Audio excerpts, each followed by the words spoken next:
I wandered around like some sort of spirit cast out into the darkness, neither heaven nor hell, last night because I couldn't go home.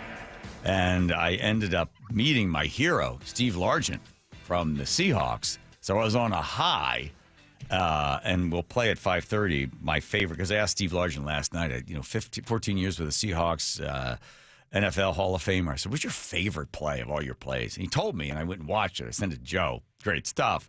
A little bit of karma for Steve Largent.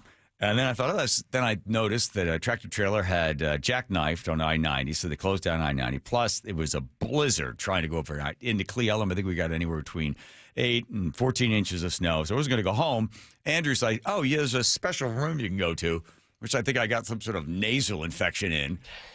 It's what's the name of the room? I really don't know what the name of it. I just know I've slept in it before, so I feel your pain. I feel your pain. You were in there? years ago. Okay, so whatever you left in there is not. So it's been cleaned fresh stink. Yes, fresh stink. It's a weird room. It looks like a room if you had like a political prisoner and you needed to keep him there for a long time, anywhere between like a day and like weeks on end. Then you go back in and check on him. He's got like a big beard. That's the room. But it's a weird room on the second floor at KIRO. And when you walk in, I was not going to dream like stay because it was like 1 a.m. when I walked in there. There's a great big red like exercise ball in there. It's a small room. There's a cot. Then you say, oh, it's a cot. Okay. Then you think cots are somewhat uncomfortable. But then this is a very deceptive cot because it's not uncomfortable at first, but then you realize, wow, this is really uncomfortable.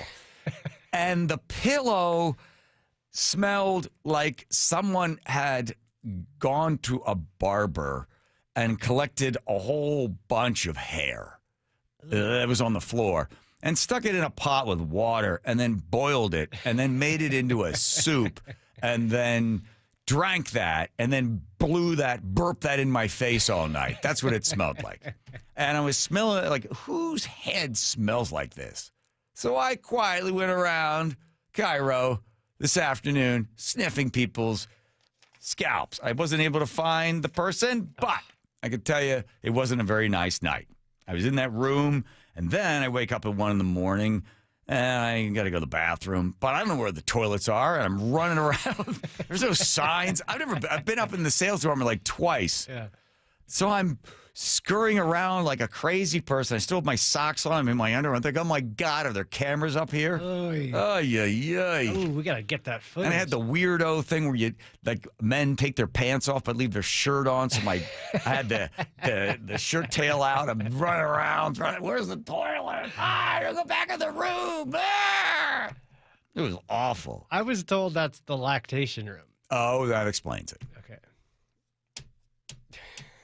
There's no sign that says must be lactating to enter room. Well, there's also... But there's no chair. There's like a weird bed with the weird pillows. And then there's this, you can put patchouli oil in this thing and then turn that on. Aromatherapy. And then there's like a giant weird massager they would have on sale at Brookstone.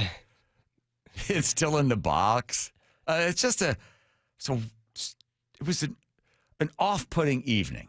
Then I got about an hour's worth of sleep, and then I knew you were coming in. You're like, oh, I'm being early. Like, oh, I'm hanging on. Almost there.